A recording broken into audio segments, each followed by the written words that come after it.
The president did lay out an aggressive environmental agenda, including creating new EPA regulations for cutting emissions at power plants, forcing the government to get 20% of its energy from renewable sources within the next 7 years, and ending support for companies building new coal plants overseas. Oscar-winning director James Cameron has been an outspoken environmental activist. He's made documentaries and even used his blockbuster movie Avatar to take on the issue of climate change. Cameron joins us now with reaction to the president's speech. James Cameron, thank you so much for joining us. Vice President Gore just called the speech the best speech on climate change by a U.S. president ever. But as you know, a lot of members of the public just don't find this issue all that compelling. Why should they? No, they don't. First of all, thanks for having me on, Jake. Appreciate it.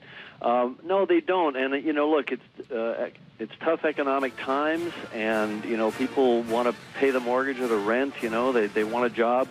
And I used to be a blue-collar guy. I was a truck driver before I was a filmmaker, so I can relate to that.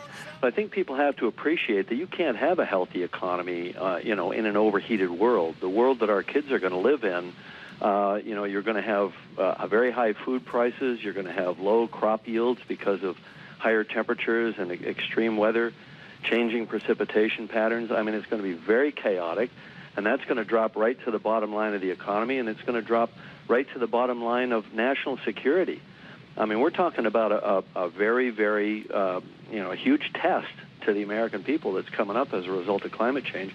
I think the president's showing some pretty strong leadership here and taken on this problem, which is an unpopular problem amongst, obviously, the business interests in the country. Did you think the speech went far enough, or for somebody like you who sees how difficult this is of an issue to move in the political sphere, is it just as far enough as you think he can get it?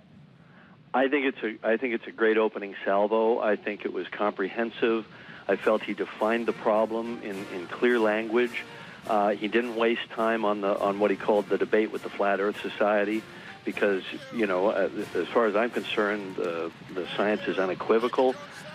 He got on with practical solutions, common sense solutions that are going to be beneficial economically and for jobs.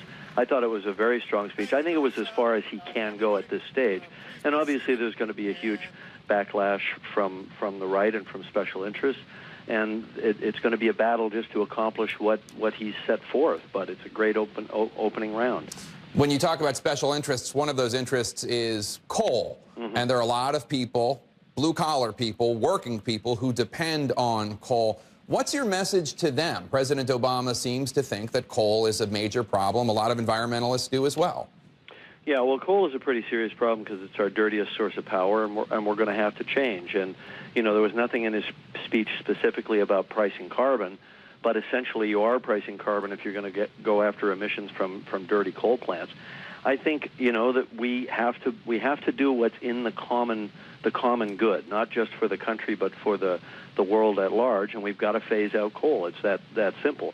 There's always going to be a temptation to use coal because it's the cheapest power out there. But look at China. We don't want to wind up like them with absolutely unbreathable air. I was in Beijing just recently, and it's literally unbreathable air, and a lot of it is particulate pollution from coal. So, you know, this is just something we have to face, and it's the nature of this country to have certain businesses that are supplanted by other businesses that are more in the common good and or more profitable. If coal wasn't profitable, nobody would mourn its demise. We only mourn its demise now because it's profitable, and so that we have to look clearly at that, and that's where I think the role of government should be in our lives. All right, environmentalist and filmmaker James Cameron, thanks so much. We look forward to seeing you out in Los Angeles sometime soon. I appreciate it, Jake. Thanks a lot.